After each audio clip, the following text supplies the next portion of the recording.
জামায়াতে ইসলামীর সংখ্যানুপাতিক প্রতিনিধিত্ব পিআর পদ্ধতির দাবিতে আন্দোলন ও জাতীয় নাগরিক পার্টি এনসিপির প্রতীক নিয়ে সৃষ্ট জটিলতা নির্বাচন আয়োজনে কোনো প্রভাব ফেলবে না বলে জানিয়েছেন নির্বাচন কমিশনার ইসি আনোয়ারুল ইসলাম সরকার। সকালে চাঁপাইনবাবগঞ্জের শহীদ সাটু হল মিলনায়তনে নির্বাচন প্রক্রিয়ায় ভোট গ্রহণকারী কর্মকর্তাদের দায়িত্ব পালনে চ্যালেঞ্জসমূহ নিরূপণ ও উত্তরণের উপায় শীর্ষক কর্মশালার উদ্বোধন শেষে সাংবাদিকদের তিনি এসব কথা বলেন। নির্বাচন কমিশনার বলেন, বিগত নির্বাচনে ভোট কারচুপির সঙ্গে যারা জড়িত ছিল তাদের পরবর্তীতে দায়িত্ব পালন করতে দেয়া হবে না। আসন্ন ত্রয়োদশ জাতীয় সংসদ নির্বাচন আয়োজনের জন্য কমিশন সদা প্রস্তুত রয়েছে। বিদ্যমান আইনের আওতায় চলছে সকল প্রস্তুতি। মোবাইল অ্যাপসের মাধ্যমে প্রতিটা সেন্টারে কোথায় কি হচ্ছে না হচ্ছে সেই বিষয়গুলো যাতে আমরা মনিটর করতে পারি সেই ব্যবস্থা আমরা নিচ্ছি। পরীক্ষা নিরীক্ষা করে যারা অতীতের নির্বাচনের সাথে অবৈধ কাজের সাথে সংশ্লিষ্ট ছিলেন তাদেরকে আমরা নির্বাচনী দায়িত্ব থেকে দূরে রাখব। বাংলাদেশ জামাত ইসলামীর সেক্রেটারি জেনারেল মিয়া গোলাম পরোয়ার বলেছেন, আগামী নির্বাচনে খুনি, চাঁদাবাজ ও মাস্তানদের সঙ্গে নতুন ভোটারদের লড়াই হবে। সুতরাং যারা ফ্যাসিবাদকে বিদায় দিয়েছে সেই তরুণ প্রজন্মই আগামীতেই দেশ পরিচালনায় সঠিক নেতৃত্ব বেছে নেবে। সকালে জেলার ডুমুরিয়া উপজেলা স্বাধীনতা চত্বরে উপজেলা জামায়াতের উদ্যোগে আয়োজিত ছাত্র যুব সমাবেশে প্রধান অতিথির বক্তব্যে তিনি কথা বলেন। অধ্যাপক মিয়া গোলাম পরোয়ার বলেন, জামাত দেশ পরিচালনার সুযোগ পেলে বেকার সমস্যার সমাধান করা হবে, শিক্ষার আমূল সংস্কার এবং কারিগরি দক্ষতা ভিত্তিক সমাজ গড়ে একটি সুখী, সমৃদ্ধ ও মানবিক বাংলাদেশ গঠন করবে। জামাত ইসলামী যদি ক্ষমতায় যায়, জামাতের কোন মন্ত্রী, কোন এমপি সরকারি গাড়ি, সরকারি বাড়ি, সরকারি ফ্ল্যাট, সরকারি প্লট গ্রহণ করবে না। রোহিঙ্গাদের নিজ দেশে ফেরাতে আন্তর্জাতিক অঙ্গনে জোর প্রচেষ্টা চালাচ্ছে সরকার। তবে সাম্প্রতিক সময়ে আন্তর্জাতিক সহায়তা কমে যাওয়ায় ভবিষ্যৎ আরও কঠিন হয়ে পড়েছে বলে মন্তব্য করেছেন ত্রাণ, দুর্যোগ ও মুক্তিযুদ্ধ বিষয়ক উপদেষ্টা ফারুকী আজম। দুপুরে চট্টগ্রাম প্রেস ক্লাবে রোহিঙ্গা সংকট, মানবতা, নিরাপত্তা ও ভবিষ্যৎ শীর্ষক আলোচনায় একথা বলেন তিনি। এ সময় বক্তারা জানান, ক্যাম্পে 13 লাখের বেশি রোহিঙ্গা অবস্থান করছে। মাদক, অপহরণ, খুন সহ নানা অপরাধে তারা অতিষ্ঠ হয়ে পড়েছে। বক্তারা আরও বলেন, রোহিঙ্গা সমস্যা রাজনৈতিকভাবে সৃষ্ট, তাই সমাধানেও প্রয়োজন শক্তিশালী কূটনৈতিক অবস্থান। তবে এক্ষেত্রে বাংলাদেশ প্রত্যাশিত ভূমিকা রাখতে পারেনি বলে মন্তব্য করেন গবেষকরা। মাদকটা একটা বড় ধরনের সংকট সৃষ্টি করেছে সরকারের জন্য, এবং স্থানীয়ভাবে কক্সবাজার অঞ্চলে নানা রকমের সামাজিক সংকটও সৃষ্টি হচ্ছে। রাজশাহী, চাঁপাইনবাবগঞ্জ ও নাটোর থেকে বন্ধ রয়েছে ঢাকাগামী বাস চলাচল। শ্রমিকদের পর এবার এই ধর্মঘটের ডাক দিয়েছে বাস মালিকরা। শ্রমিকদের বেতন বাড়ানোর ইস্যুতে পূর্ব ঘোষণা ছাড়াই বাস বন্ধ করে দেওয়ার চরম ভোগান্তিতে পড়েছিলেন যাত্রীরা। সকাল থেকে এই 3 জেলা থেকে কোনো দূরপাল্লার বাস ছেড়ে যায়নি। এর আগে বৃহস্পতিবার রাতে হঠাৎ করেই কাউন্টার থেকে বাস বন্ধের ঘোষণা দেন মালিকপক্ষ। শ্রমিকদের মজুরি বাড়ানোর ইস্যু নিয়ে মালিকপক্ষ এমন সিদ্ধান্ত নিয়েছেন বলে জানান তারা। সম্প্রতি বেতন বাড়ানোর দাবিতে ধর্মঘট পালন করেন পরিবহন শ্রমিকরা। পরে 23 সেপ্টেম্বর ঢাকায় মালিকপক্ষ শ্রমিকদের বৈঠকে বেতন বাড়ানোর সিদ্ধান্ত নেওয়া হয়, যা 25 সেপ্টেম্বর থেকে কার্যকরের কথা ছিল। রংপুরে পিকআপ এবং বালু বোঝাই ট্রাকের সংঘর্ষে মা ও ছেলে সহ 3 জন নিহত হয়েছেন। এই ঘটনায় আহত হয়েছেন আরও 1 জন। নিহতরা সবাই পিকআপের যাত্রী।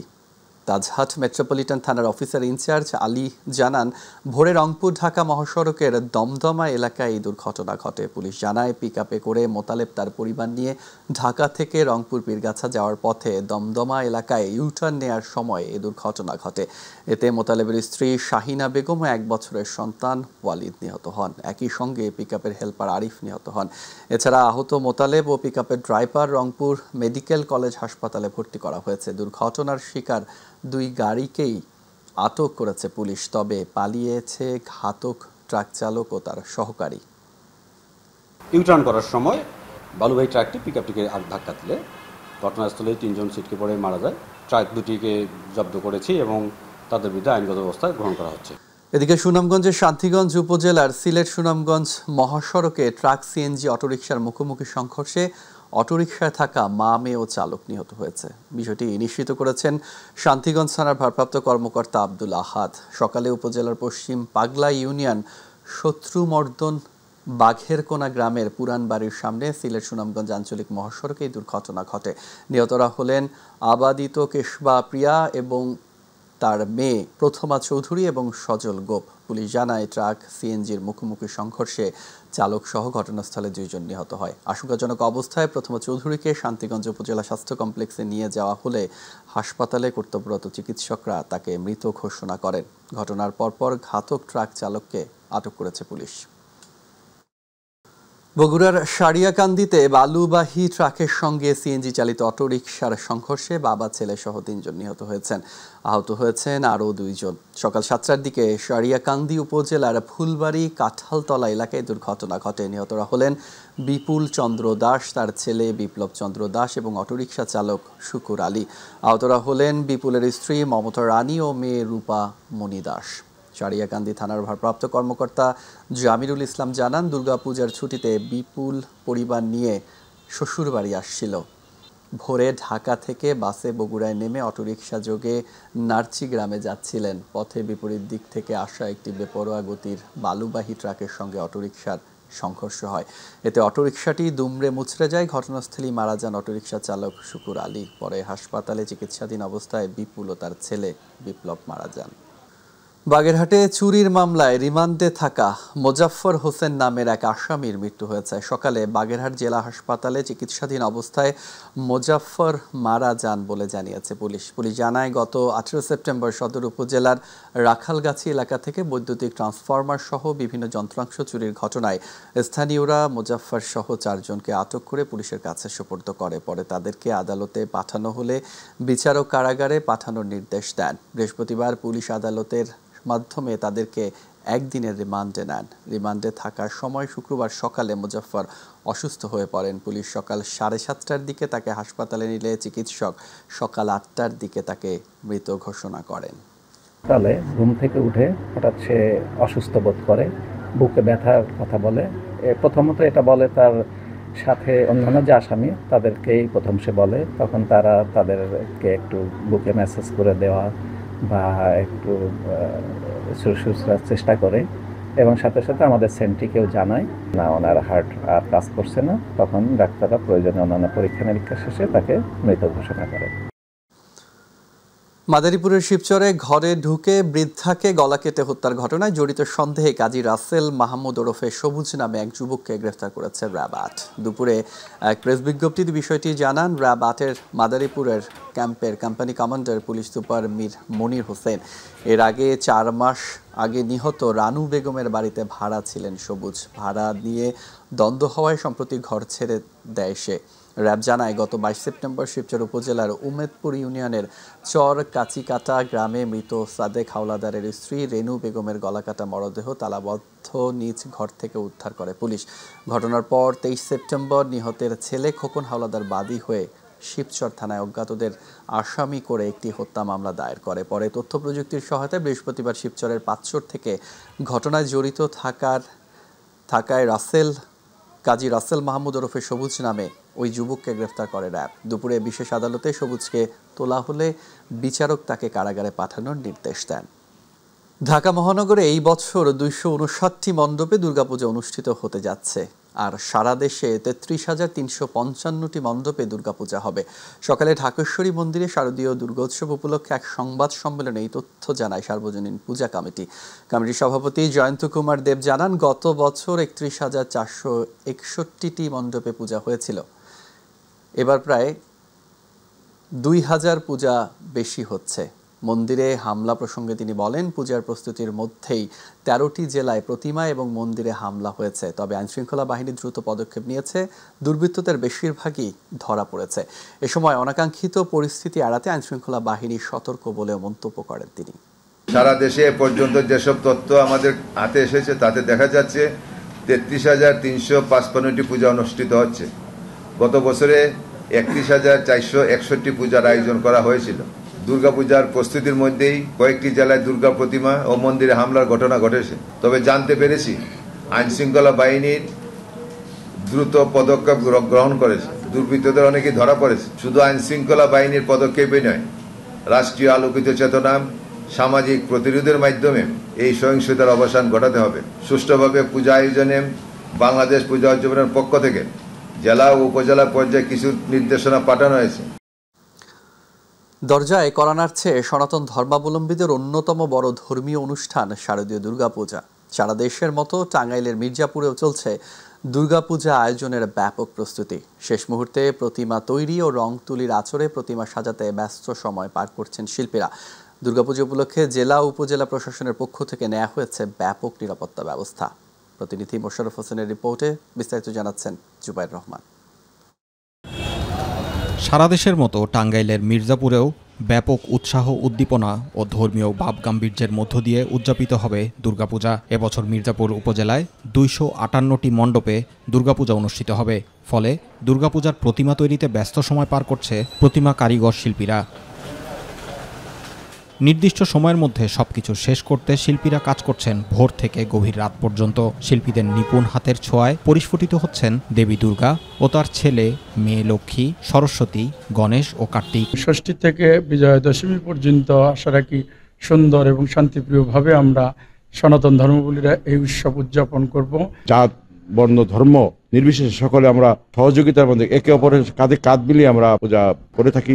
কারিগররা বলছেন এবছর কাজের চাপ বেশি, তাই দিন রাত এক করে কাজ করতে হচ্ছে। তবে জিনিসপত্রের দাম বৃদ্ধি পাওয়ায় খরচ বেড়েছে, কিন্তু মজুরি নিয়ে হতাশ তারা। 15,000 টাকা খরচ আছে, খরচ না যায় কারিগর বিল টিল দিয়ে থাকে না, কিছু রং আছে, তারপর কারিগরের বিল আছে, এগুলাতে আমাকে পুষে না। রাত্রে দিনে 24 ঘন্টায় কাজ করা লাগতেছে। গত বছরের তুলনায় এবার পূজাও বেশি। এবারের তুলনায় এবার আমাদের মূর্তির বাজেট অনেক কম, ঠিক আছে, সব দিক দিয়ে হইলো জিনিসপাতির দাম বেশি।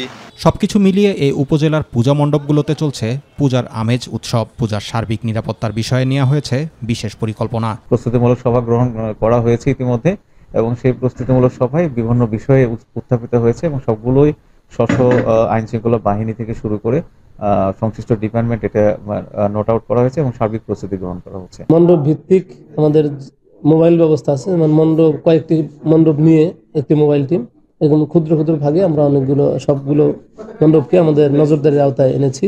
27শে সেপ্টেম্বর পঞ্চমী পূজার মধ্য দিয়ে সারা দেশে শুরু হবে সনাতন ধর্মাবলম্বীদের প্রধান ও বৃহৎ ধর্মীয় উৎসব শারদীয় দুর্গাপূজা। 2রা অক্টোবর বিজয়া দশমীতে প্রতিমা বিসর্জনের মধ্য দিয়ে শেষ হবে এ উৎসব।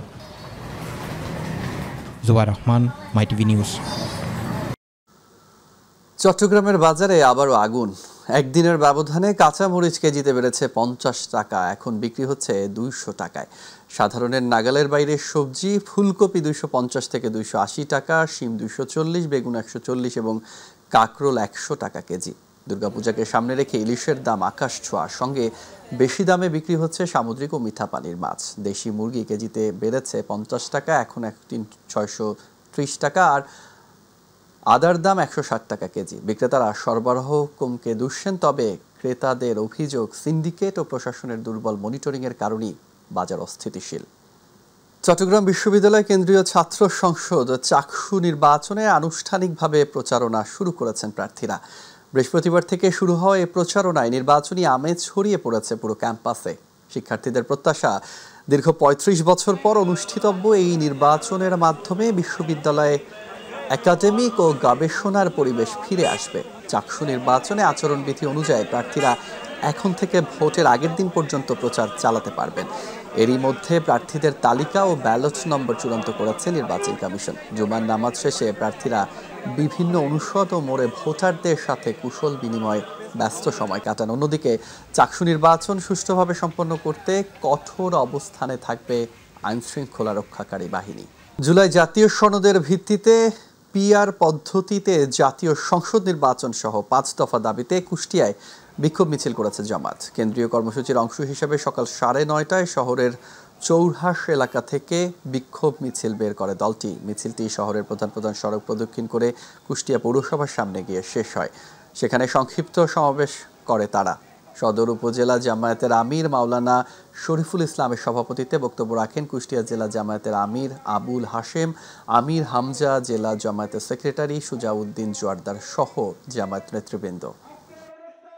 জীবন দিয়েছে তাদের শাহাদাতের মর্যাদা দেওয়া যায়, যারা আহত হয়েছে তাদের যথাযথ সম্মান দেওয়া যায়, যারা অংশগ্রহণ করেছে তাদের নিরাপত্তার বন্দোবস্ত হয়। এর পদ্ধতির যে সিস্টেমটা আসলে ওনার ভোট আমার ভোট একই ভোট, আপনার ভোট আপনার কাছে দাম আছে, আমার ভোট আমার দাম নেই। সুতরাং আমাদের প্রত্যেকের ভোট যেন কার্যকর হয় এবং তার মর্যাদা থাকে, সেই উদ্দেশ্যে পিআর পদ্ধতি। পিআর পদ্ধতি ও জুলাই জাতীয় সনদের ভিত্তিতে নির্বাচন সহ 5 দফা দাবিতে ব্রাহ্মণবাড়িয়ায় বিক্ষোভ মিছিল ও সমাবেশ করেছে জেলা জামায়াত ইসলামী। সকালে কেন্দ্রীয় কর্মসূচির অংশ হিসেবে শহরের জেলা পরিষদ মার্কেট প্রাঙ্গণ থেকে বিপুল সংখ্যক নেতাকর্মীর অংশগ্রহণে একটি বিক্ষোভ মিছিল বের হয়ে প্রধান সড়ক প্রদক্ষিণ করে ব্রাহ্মণবাড়িয়া প্রেস ক্লাবের সামনে এসে সমাবেশে অনুষ্ঠিত হয়। জেলা জামায়াতের ইসলামীর আমির মোবারক হোসেন আকন্দের সভাপতিত্বে যুব ও আইন বিষয়ক সম্পাদক কাজী সিরাজুল ইসলামের সঞ্চালনায় বক্তব্য রাখেন সংগঠনের সেক্রেটারি আমিনুল ইসলাম, সহকারী সেক্রেটারি অধ্যাপক জুনায়েদ হাসান, প্রচার সম্পাদক রোকন উদ্দিন সহ আরও অনেকে। সিরাজগঞ্জের শাহজাদপুরে জুলাই সনদের ভিত্তিতে ফেব্রুয়ারিতে নির্বাচন সহ 5 দফা দাবিতে বাংলাদেশ জামায়াত ইসলামীর বিক্ষোভ মিছিল হয়েছে। সকালে বাংলাদেশ জামায়াত ইসলামী শাহজাদপুর উপজেলা শাখার আয়োজনে থানার ঘাট ব্রিজ হতে এ বিক্ষোভ মিছিল বের করে পৌর শহরের বিভিন্ন সড়ক ও মহাসড়ক হয়ে শক্তিপুর বিসিক বাস স্ট্যান্ডে গিয়ে সংক্ষিপ্ত সমাবেশ করে। সংক্ষিপ্ত সমাবেশে বক্তব্য রাখেন উপজেলা জামায়াতের আমির অধ্যাপক মিজানুর রহমান, সেক্রেটারি আব্দুল মালেক, সহ সেক্রেটারি নজরুল ইসলাম, এনায়েতপুর থানা সেক্রেটারি মোফাজ্জল হোসেন সহ আরও অনেকে। জুলাই সনদ বাস্তবায়ন, ফেব্রুয়ারির মধ্যে পিআর পদ্ধতিতে নির্বাচন সহ 5 দফা দাবিতে ঝিনাইদহে বিক্ষোভ মিছিল ও সমাবেশ হয়েছে। সকালে শহরের পুরাতন ডিসি কোর্ট চত্বর থেকে জেলা জামায়াতের পক্ষ থেকে একটি বিক্ষোভ মিছিল বের করা হয়। মিছিলটি শহরের বিভিন্ন সড়ক ঘুরে পোস্ট অফিস মোড়ে গিয়ে শেষ হয়। সেখানে অনুষ্ঠিত সংক্ষিপ্ত সমাবেশে জেলা জামায়াতের আমির অধ্যাপক আলী আজম, আবু বকর নায়েবে আমির, আব্দুল আলিম সেক্রেটারি, আব্দুল আউয়াল সহ অন্যান্যরা বক্তব্য রাখেন। চাঁদপুরে বাংলাদেশ খেলাফত মজলিসের উদ্যোগে পিআর পদ্ধতিতে জাতীয় নির্বাচন সহ 5 দফার দাবিতে বিক্ষোভ সমাবেশ হয়েছে। শুক্রবার বাদ জুমা শহরের বাইতুল আমিন জামে মসজিদে সামনে খেলাফত মজলিস চাঁদপুর শহর শাখার আয়োজনে বিক্ষোভ সমাবেশে প্রধান অতিথি হিসেবে বক্তব্য রাখেন সংগঠনের জেলা সভাপতি মাওলানা লিয়াকত সাইদ। এ সময় আরও বক্তব্য রাখেন সহসভাপতি আব্দুল বাকি, সাংগঠনিক সম্পাদক হাফেজ মাওলানা মুফতি নুরুল আমিন এবং খেলাফত যুব মজলিস নেতা শহীদুল ইসলাম। চাঁদপুর শহর শাখার সভাপতি মাওলানা আব্দুল হান্নানের সভাপতিত্বে অনুষ্ঠিত এই সমাবেশ শেষে একটি বিক্ষোভ মিছিল শহরের প্রধান সড়ক প্রদক্ষিণ করে। কুষ্টিয়ার কুমারখালীতে রাতে বাবার মৃত্যুর পরে সকালে ছেলের ঝুলন্ত মরদেহ উদ্ধার করেছে পুলিশ। সকালে উপজেলার বাগুলাট ইউনিয়নের উদয় নাতুরিয়া গ্রামে ঘটনা ঘটে। স্থানীয়রা জানায় গতকাল রাতে বাবা এবং ছেলের মধ্যে মনোমালিন্য হলে বাবা শঙ্কুচরণ বার্ধক্যজনিত কারণে মারা যান। বিষয়টি মেনে নিতে পারেনি ছেলে বিজয় কুমার। পরে রাতে কোনো এক সময় বাড়ির পাশে নির্জন বাগানে গিয়ে গলায় ফাঁস দিয়ে আত্মহত্যা করেন তিনি। পরে আজ সকালে তার ঝুলন্ত মরদেহ স্থানীয়দের নজরে পড়লে পুলিশকে খবর দেয় স্থানীয়রা। পরে পুলিশ এসে তার মরদেহ উদ্ধার করে। কুমারখালী থানার ভারপ্রাপ্ত কর্মকর্তা খন্দকার জিয়াউর রহমান জানান, বাবা ও ছেলের মরদেহ উদ্ধার করে ময়নাতদন্তের জন্য পাঠানো হয়েছে। মেহেরপুরের ভৈরব নদে গোসল করতে নেমে নিখোঁজের 18 ঘন্টা পর মোহাইমিনুল ইসলাম নামের এক নবম শ্রেণীর শিক্ষার্থীর মরদেহ উদ্ধার করেছে ফায়ার সার্ভিস ও সিভিল ডিফেন্সের ডুবুরি দল। শুক্রবার সকাল 8টার দিকে মরদেহ উদ্ধার করা হয়। নিহত মোহাইমিনুল সদর উপজেলার কুতুবপুর ইউনিয়নের শুভরাজপুর গ্রামের শিমুল হোসেনের ছেলে। মেহেরপুর সদর থানার ভারপ্রাপ্ত কর্মকর্তা মেজবা উদ্দিন জানান, এই ঘটনায় একটি অপমৃত্যুর মামলা দায়ের করা হয়েছে। প্রাথমিকভাবে এটি দুর্ঘটনা বলে ধারণা করা হচ্ছে। দিনাজপুরের ফুলবাড়িতে নিখোঁজের 2 দিন পর সাব্বির হোসেন সবুজ নামে এক যুবকের মস্তকবিহীন দ্বিখণ্ডিত মরদেহ উদ্ধার করেছে থানা পুলিশ। বৃহস্পতিবার ফুলবাড়ি উপজেলার কাজীহাল ইউনিয়নের রশিদপুর গ্রামের একটি ধান ক্ষেতের ডোবা থেকে দ্বিখণ্ডিত মরদেহ উদ্ধার করা হলেও তার মাথাটি পাওয়া যায়নি। থানা পুলিশ মাথাবিহীন মরদেহ উদ্ধার করে থানায় নিয়ে আসলে সিআইডি পুলিশ তদন্ত শুরু করে। এ বিষয়ে থানার ওসি AKM খন্দকার মহিবুল বলেন, থানায় মামলা দায়ের করা হয়েছে। গাজীপুরের জয়দেবপুর রেলওয়ে স্টেশনে টিকটক ভিডিও ধারণ করতে গিয়ে বলাকা কমিউটার ট্রেনের ধাক্কায় নূর নামে এক নূর ইসলাম নামে এক যুবক নিহত হয়েছে। বৃহস্পতিবারের দুর্ঘটনা ঘটে। নিহত নূর ইসলাম সিরাজগঞ্জ জেলার উল্লাপাড়া উপজেলার সলব গ্রামের শামসুল হকের ছেলে। জয়দেবপুর রেলওয়ে পুলিশ ফাঁড়ির ইনচার্জ নাদিউজ্জামান ঘটনার সত্যতা নিশ্চিত করেন। মাগুরার মোহাম্মদপুরে উপজেলার বিনোদপুরে অভিযান চালিয়ে টিসিবির বরাদ্দকৃত ৭৮ মেট্রিক টন চাল জব্দ করেছে প্রশাসন। জুলাই মাসে টিসিবি উপকারভোগীদের মাঝে বিতরণের জন্য বরাদ্দ দেওয়া হলেও চালগুলো বিতরণ না করে অবৈধভাবে মজুত রাখা হয়েছিল। উপজেলা নির্বাহী কর্মকর্তা শাহিনুর আক্তারের নির্দেশে বৃহস্পতিবার রাতে উপজেলা কৃষি কর্মকর্তা আব্দুস সোবাহান, উপজেলা আইসিটি কর্মকর্তা রফিকুল ইসলাম ও উপজেলা খাদ্য নিয়ন্ত্রক মঞ্জুর রহমানের উপস্থিতিতে অভিযান চালানো হয়। এই ঘটনায় OMS ডিলার হোসেইনিয়া কান্তি ঋতুর ডিলারশিপ বাতিল করা হলেও তার বিরুদ্ধে আইনানুগ ব্যবস্থা গ্রহণ না নেয়ায় স্থানীয়দের মধ্যে ক্ষোভ দেখা দিয়েছে।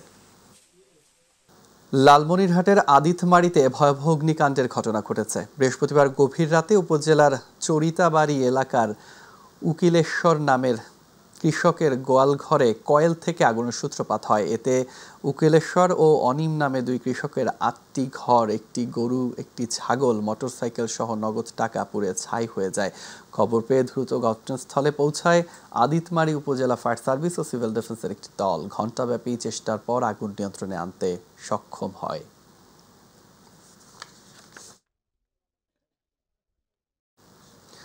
চট্টগ্রাম বন্দরের কর্ণফুলী নদীর আউটার বার এলাকায় নাব্যতা বৃদ্ধির জন্য চলমান ড্রেজিং কাজ বন্ধ করে দিয়েছে দুর্বৃত্তরা। প্রশাসনিক সূত্র জানায়, কর্ণফুলী থানার দক্ষিণ শাহ মিরপুর এলাকায় কয়েকজন দুর্বৃত্ত ড্রেজিং কাজে বাধা দিলে বালু উত্তোলন বন্ধ করে দেন। অভিযোগ রয়েছে, সিন্ডিকেটের লোকজন কর্মীদের হুমকি দিয়ে অফিস থেকে বের করে দেন। এই ঘটনায় ভুক্তভোগী মোহাম্মদ মবিনুর রশিদ চৌধুরী কর্ণফুলী থানায় একটি সাধারণ ডায়েরি জিডি করেছেন। দ্রুত প্রশাসনিক হস্তক্ষেপের দাবি জানিয়েছে সংশ্লিষ্টরা। শারদীয় দুর্গোৎসব উপলক্ষে কুমিল্লায় মতবিনিময় সহ শুভেচ্ছা বিনিময় করেছেন বিএনপি চেয়ারপারসনের উপদেষ্টা মনিরুল হক চৌধুরী।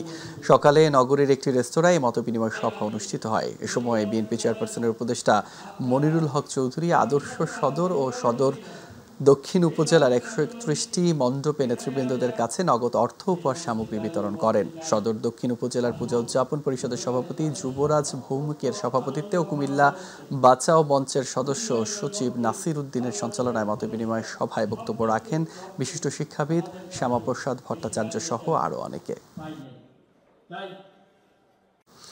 ধর্মের নাম নিয়ে যারা নিন্দা করতে চায়, অন্য ধর্মকে আঘাত করতে চায়, অন্য ধর্মকে শত্রু মনে করে, তাদের কোনো ধর্ম নেই। দুর্গাপূজা শুধু হিন্দু সম্প্রদায়ের নয়, এটি সার্বজনীন উৎসব। তাই সম্প্রীতি বজায় রেখে সবার সহযোগিতা আসন্ন দুর্গোৎসব যথাযথ পালন করাই হবে বলে মন্তব্য করেছেন সাবেক এমপি আবুল কালাম আজাদ সিদ্দিকী। সকালে টাঙ্গাইলের মির্জাপুর উপজেলার বাইপাস এলাকায় উপজেলা ও পৌর বিএনপির উদ্যোগে সনাতনীদের সাথে মতবিনিময় সভায় তিনি এসব কথা বলেন। বরিশালের পূজা মণ্ডপকে বিগত বছরের মতো নিরাপত্তা নিশ্চিত করতে নগরীর শঙ্করমঠ মণ্ডপ পরিদর্শন করলেন বরিশাল র্যাব ৮-এর অধিনায়ক লেফটেন্যান্ট কর্নেল নিস্তার আহমেদ। সকালে মন্দির কমিটির নেতৃবৃন্দদের সাথে নিয়ে দুর্গাপূজার মণ্ডপ পরিদর্শন ও নিরাপত্তার সার্বিক বিষয় পরিদর্শন করা হয়। পূজা মণ্ডপ পরিদর্শনকালে বরিশাল র্যাব ৮-এর অধিনায়ক লেফটেন্যান্ট কর্নেল নিস্তার আহমেদ সাংবাদিকদের জানান, শারদীয় দুর্গাপূজায় নিরাপত্তায় র্যাব বিশেষ টহল নিশ্চিতের পাশাপাশি ৮টি জেলায় ২,৮০০টি মণ্ডপে র্যাবের ৩টি স্তরে নিরাপত্তা নিশ্চিত করা হয়েছে। এছাড়া আমাদের সম্মানিত জনসাধারণ, মিডিয়া এবং আমাদের আইন শৃঙ্খলা রক্ষাকারী বাহিনীর সকলের সমন্বিত প্রচেষ্টার মাধ্যমে আমাদের এই যে শত বছরের ঐতিহ্য, আমরা একটি অসাম্প্রদায়িক বাংলাদেশ, আমাদের ধর্মীয় উৎসবগুলোতে আমরা একত্রে আনন্দের সাথে এই উৎসবগুলো পালন করি। এবার বছরও আমরা নিরাপত্তার সাথে এ বছরের দুর্গা উৎসব আমরা সম্পন্ন করতে পারবো বলে আমি দৃঢ়ভাবে বিশ্বাস করি।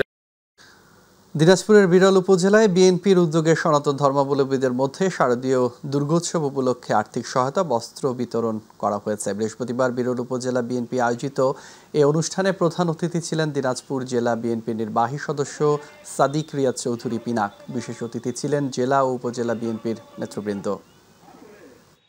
বান্দরবানের চাক সম্প্রদায়ের নেতৃবৃন্দদের সাথে মতবিনিময় করেছেন বান্দরবান জেলা বিএনপির আহ্বায়ক রাজপুত্র সাচিং প্রু জেরি। সকালে চাক সম্প্রদায়ের হেডম্যান কারবারি রোয়াজা ও তরুণ সমাজের সাথে এক মতবিনিময় সভা হয়।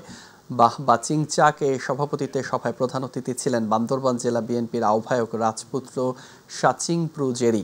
এ সময় সহক্ষুদ্র ও কুটির বিষয়ক সম্প্রদায় সম্পাদক জেলা যুবদল অংজাই উকচাক, বান্দরবান সদর চাক সমাজ কমিটির সভাপতি বাছাই চাক সহ আরো অনেকে উপস্থিত ছিলেন।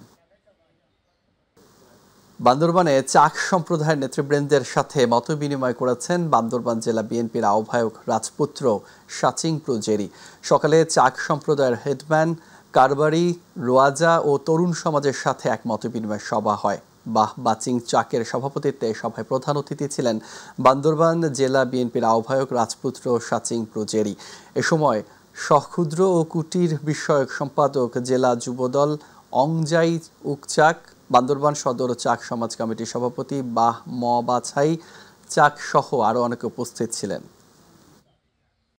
বিএনপির কেন্দ্রীয় নির্বাহী কমিটির স্বেচ্ছাসেবক বিষয়ক সহ সম্পাদক আব্দুল কাদির ভুইয়া জুয়েল বলেছেন, ফ্যাসিস্ট আওয়ামী লীগ সরকার দুর্নীতি আর অব্যবস্থাপনায় স্বাস্থ্যসেবা ধ্বংস করে দিয়েছে। আগামীতে যদি বিএনপি জনগণের ম্যান্ডেট নিয়ে রাষ্ট্র ক্ষমতায় আসে তাহলে স্বাস্থ্যসেবা সহ জনগণের প্রত্যাশা পূরণে বিএনপি জনগণের পাশে থেকে জনপ্রত্যাশা পূরণ করবে। দিনব্যাপী উপজেলার দেওয়ানে চর উচ্চ মাধ্যমিক বিদ্যালয় মাঠে আব্দুল কাদির ভুইয়া জুয়েলের সার্বিক ব্যবস্থাপনায় জাতীয়তাবাদী দল বিএনপির ৪৭তম প্রতিষ্ঠা বার্ষিকী উপলক্ষে ফ্রি মেডিকেল ক্যাম্পের উদ্বোধনকালে তিনি এসব কথা বলেন। গাজীপুরের কালিয়াকৈরে কেন্দ্রীয় বিএনপির রাষ্ট্র কাঠামো মেরামতের ৩১ দফার আলোকে জাতীয় সংসদ নির্বাচনের প্রস্তুতিকল্পে কর্মী সমাবেশ হয়েছে। বৃহস্পতিবার চাপাইর ইউনিয়নের বিএনপির উদ্যোগে কর্মী সমাবেশ হয়। প্রধান অতিথি ছিলেন বিএনপির ঢাকা বিভাগীয় সাংগঠনিক সম্পাদক কাজী সাইদুল আলম বাবুল। এ সময় সভাপতিত্ব করেন পৌর বিএনপির সাবেক সভাপতি দেওয়ান মোয়াজ্জেম হোসেন, সঞ্চালনা করেন সাধারণ সম্পাদক রিয়াজউদ্দিন। বক্তব্য রাখেন কেন্দ্রীয় বিএনপির সহশ্রম বিষয়ক সম্পাদক হুমায়ুন কবির খান, কেন্দ্রীয় বিএনপির নির্বাহী কমিটির সদস্য মুজিবুর রহমান সহ বিএনপি অঙ্গ সংগঠনের নেতৃবৃন্দ।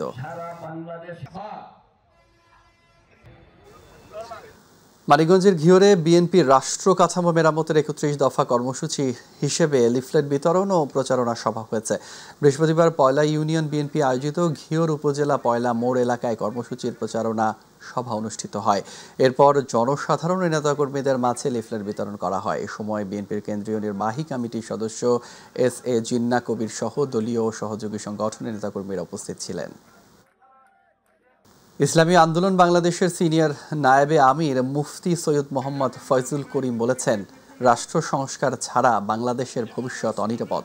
তাই আগামীতে একটি সুন্দর দেশ গড়তে একটি সুন্দর নির্বাচন দরকার, যে নির্বাচনে প্রতিটি ভোটের মূল্যায়ন হবে। সেজন্য PR পদ্ধতিতে নির্বাচন হতে হবে। বৃহস্পতিবার উপজেলা ইসলামী আন্দোলনের আয়োজনে বাসস্ট্যান্ড এলাকায় সমাবেশে প্রধান অতিথির বক্তব্যে এসব কথা বলেন তিনি। মাগুরার মোহাম্মদপুরে কৃষি বিজ্ঞানী ডক্টর আলী আফজাল দিনব্যাপী নানা কর্মসূচিতে অংশ নিয়েছেন। দিনের শুরুতে তিনি বালিদিয়া গোরস্থানে গিয়ে তার বাবা মায়ের কবর জিয়ারত করেন। পরে বালিদিয়ার শিকদারের মোড়ে আয়োজিত এক পথসভায় প্রধান বক্তা হিসেবে উপস্থিত থেকে এলাকার সার্বিক উন্নয়ন ও সম্ভাবনা নিয়ে বক্তব্য রাখেন। পরে নারায়ণপুর গোরস্থানে কবি মরহুম গোলাম মোহাম্মদের কবর জিয়ারত করেন এবং তার আত্মার মাগফিরাত কামনা করেন তিনি। দিনব্যাপী এসব কর্মসূচিতে স্থানীয় জনগণ ও নেতৃবৃন্দ উপস্থিত ছিলেন। কক্সবাজারের টেকনাফের শাহপরীর দ্বীপে বিনামূল্যে চিকিৎসা সেবা ওষুধ বিতরণ করেছে বাংলাদেশ কোস্টগার্ড। সকালে কোস্টগার্ড বেইজ চট্টগ্রাম কর্তৃক টেকনাফের শাহপরীর দ্বীপ সরকারি প্রাথমিক বিদ্যালয়ে দিনব্যাপী এ মেডিকেল ক্যাম্প 525 জন অসহায় গরিব ও শিশু চিকিৎসা সেবা পায়।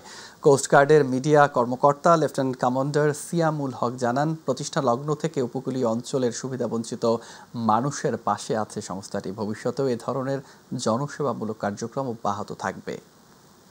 নরসিংদীর বেলাবতে ছাত্রদল কর্মী জাহিদ হাসান মারুফ রাব্বির হত্যাকারীদের দৃষ্টান্তমূলক শাস্তির দাবিতে মানববন্ধন করেছেন নিহতের পরিবার, আত্মীয় স্বজন, এলাকাবাসী। বৃহস্পতিবার Belabo pilot modern model high স্কুলের সামনে এই মানববন্ধন অনুষ্ঠিত হয়। এ সময় উপস্থিত সকলে সঠিক তদন্তের মাধ্যমে রাব্বির মৃত্যুর রহস্য উদ্ঘাটন করে অভিযুক্তদের আওতায় এনে দৃষ্টান্তমূলক শাস্তির দাবি জানান।